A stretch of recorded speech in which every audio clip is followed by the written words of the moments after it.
Kalau menurut kalian bangsa dan ras yang paling unggul di muka bumi adalah Amerika? Bukan. Rusia? Bukan juga. Jerman? Inggris? Prancis? Juga bukan. Cina? Apalagi? Bukan guys. Menurut ahli DNA dari Oxford University, Stephen Oppenheimer, pada acara bedah bukunya berjudul Eden in the East, Surga di Timur, bahwa induk peradaban manusia modern bukan berasal dari Mesir, bukan dari Mediterania, dan tidak juga dari Mesopotamia, bukan pula dari Barat apalagi Cina, tetapi peradaban manusia modern justru dari Indonesia. Iya guys, bangsa ini merupakan pewaris tunggal kejayaan bangsa-bangsa besar di masa lalu. Dan agaknya, Profesor Arisio Santos dari Brasil pun selaras dengan teori Oppenheimer. Dalam buku Atlantis The Lost Continent Finally Found, ia menyatakan bahwa titik Atlantis itu ada di Sundaland. Jadi guys, kita tidak pantas bersikap kerdil dengan memelihara sindrom inferior akut alias rasa minder terhadap bangsa luar. Kenapa? Karena nenek moyang kita dulu adalah bangsa yang unggul. Nenek moyang bangsa-bangsa. Jelas ya guys? Lantas, kenapa ada sejarawan menyebut bahwa nenek moyang kita itu tidak beradab, bodoh, penyembah berhala? Itu faktor penjajahan atau kolonisasi guys, yakni pembodohan, pengaburan, dan pembengkokan sejarah oleh kaum penjajah.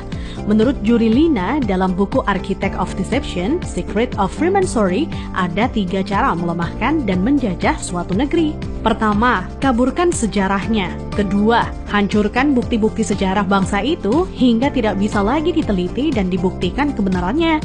3, putuskan hubungan mereka dengan para leluhur dengan mengatakan bahwa leluhur itu bodoh dan primitif. Guys, sejarah Nusantara ini dibikin oleh kaum penjajah seolah-olah hanya dimulai dari era kemerdekaan atau paling jauh di era Raja-Raja Nusantara dulu versi penjajah. Tahu nggak sih guys, ribuan tahun lalu Nusantara terbagi dalam 3 era loh. Era pertama disebut era Wangsa Keling. Wangsa artinya bangsa, sedang Keling artinya kuat. Jadi Wangsa Keling maksudnya adalah bangsa yang kuat. Konon di era ini, leluhur kita berekspansi hingga Kamboja, Vietnam atau Indochina, Thailand, Burma, Sri Lanka, India, sampai ke Madagaskar. Raja yang terkenal bernama Shailendra. Tulisan yang dipakai adalah huruf Talawa, di mana modelnya menyerupai huruf Mesir kuno dan Israel. Pusat pemerintahan di sekitar Jogja sampai ke wilayah Dieng. Maka ketika Israel mengklaim masih keturunan Moria, maksudnya adalah Gunung Muria di Dieng guys. Dieng artinya penguasa, kemudian bergeser menjadi Dahnyang atau Dayang, artinya juga penguasa. Setelah Wangsa Keling menghilang, ditengarai munculnya situs Dieng maupun Candi Borobudur. Nah, habisnya era Wangsa Keling ditandai dengan bangunan Bako atau Baki, yang artinya kuburan atau berakhir, dan ditandai dengan berdirinya Candi Boko atau Bako. Era selanjutnya adalah era Medang Kamulyan. Medang artinya kemajuan dan Kamulyan artinya kemuliaan atau kejayaan. Bahwa Medang Kamulyan zaman kemajuan terutama bidang keagamaan. Agama lebih dititik beratkan dalam sistem pendidikan terpadu mulai dari lingkup kecil hingga besar. Rajanya yang terkenal adalah Ratu Boko. Di era itu merupakan cikal bakal munculnya huruf Sangsekerta yang dikenal oleh Aji Saka. Aji artinya sesuatu yang dihormati, dan Saka artinya penyangga, caga, atau tiang. Nah, tiang jika bergeser ke Cina menjadi Tian atau Tuhan. Jadi guys, Aji Saka artinya sesuatu yang dihormati karena Tuhannya, atau segala sesuatu yang mengacu pada Tuhan yang sangat dihormati.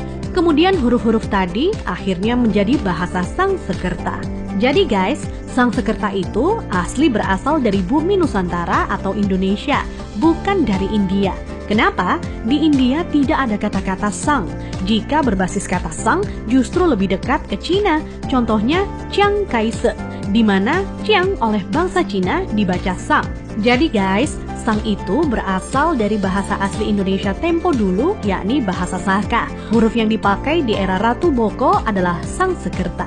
Iya, kerta artinya 4, sedang sang asal kata wangsa atau bangsa. Jadi, Sangsekerta itu 4 bangsa yang meliputi antara lain, pertama, bangsa Qin yang meliputi bangsa Cina sendiri, Vietnam, Laos, dan Kamboja.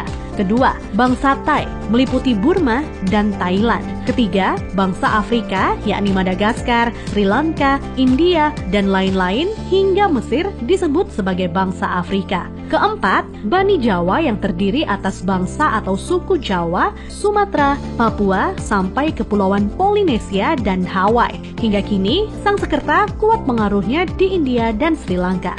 Dari keempat bangsa tersebut, penguasa yang terkenal ialah Ratu Boko. Jika keempat unsur bangsa itu digabungkan, maka timbul istilah Nuswantara atau Nusantara. Nusa artinya pulau, antara artinya jarak, maka makna Nusantara adalah bangsa yang hidup di pulau-pulau yang tersebar dari Kepulauan Polinesia di ujung timur hingga wilayah Madagaskar atau Afrika.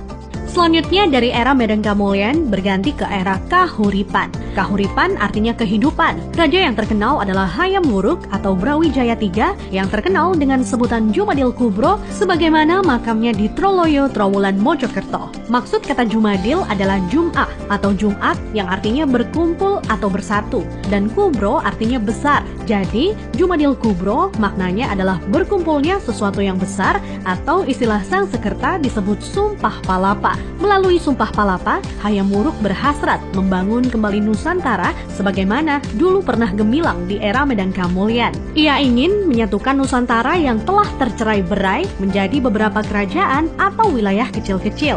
Dan patih yang melegenda adalah Gajah Mada.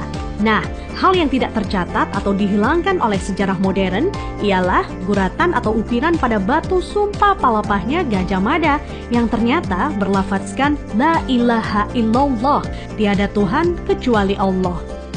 Itulah guys catatan yang hilang dari sejarah leluhur kita yang menurut Arisio Santos. Leluhur kita merupakan nenek moyang bangsa-bangsa. Thanks to watching.